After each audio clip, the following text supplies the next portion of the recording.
I'm Team Sewell. I want what's best for Joe Burrow. We need a fighter. I'm Team Chase. Because I want to put some points on the board. Sheeran, the floor is yours. Let's go. God damn, following both Tony Pike and Willie Anderson's a tough task, but let's see if I can do this.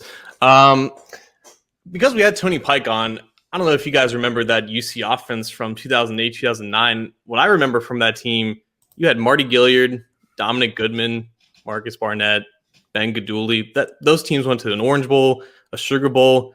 I don't remember any offensive linemen. Now, it's more of an exaggeration, but I think it sets a good tone and a good argument for what the NFL is and what football is now. Like, I think it's more sustainable and there's more potential of having an elite receiving core and a passable offensive line rather than an elite offensive line and just a passable receiving core. Say like they have T. Higgins, Tyler Boyd, they take some type of speed threat in rounds 2 or 3 or whatever just to fill out the room because they do need a body there, and then they take Sewell.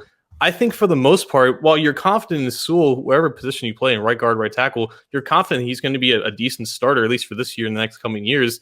I think your offense is still more or less limited for what it can do unless whatever receiver that you bring in later in the draft definitely hits and becomes an immediate contributor and takes pressure off of the guys in Higgins and Boyd. Because I think we saw last year, even when the offense line was passable, the offense was still more or less limited because you didn't have, even if when you had AJ Green taking the attention of the number one cornerback and taking bracketed coverage from those safeties, you still didn't have someone that could break up off the top and expand the whole offense. And that's where we saw the lack of deep ball production from Joe Burrow. So while if you solidify the offensive line and you, I guess, have assurance in your mind that Joe Burrow is not going to take as many hits and sacks, you still have more or less a limited offense. And that's kind of where my whole argument of, if you're comparing Chase and Sewell, there's a lot of equal things. A lot of things net out. Like, they're both 1A prospects. They're both definite year one starters. They both have high potentials. They both fill needs and they both have value. But at the end of the day, if you have one first round pick in the top 5, that's one pick and you're taking one player. And I think if everything else is equal, you have to look at where are you getting the most value. And I know there's inherent intangible value and assurance that, you know, your quarterback has the best possible offensive line in front of you. But the value of one offensive lineman and the value of one wide receiver, I think, is the breaking point of this conversation.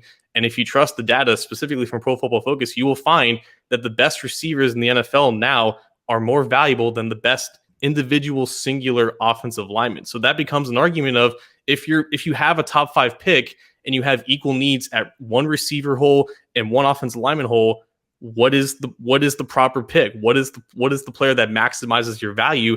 And I think that is what ultimately tips the scales to Chase. Because at the end of the day, like, both these guys are amazing prospects, and it feels silly to kind of just, you know, tear down Sewell while at the same time as building up Chase. That's not what I'm trying to do. I want to give Sewell all the credit in the world, and I want to say that if he's a Bengal, then he has value on this team. But I think at the end of the day, this is just one player filling one need, and you have to maximize the value of what that player can become. And I think for what the NFL is now, with how teams are successful, like, you need an elite receiving core. You need an elite pass catching arsenal around a good quarterback more than you need an elite dominant offense line. It didn't used to be that way, but that's kind of how it is now. And you can't be terrible at offense line. We all agree with that. We all know that they have to address the offense line after the first round, after they take Chase, if they go that route. But you don't need the elite offensive line. Like, you kind of do need an elite receiving core. You definitely need speed to threaten those defenses. I'm Team Sewell. I want what's best for Joe Burrow. We need a fighter. I'm Team Chase. Because I want to put some points on the board.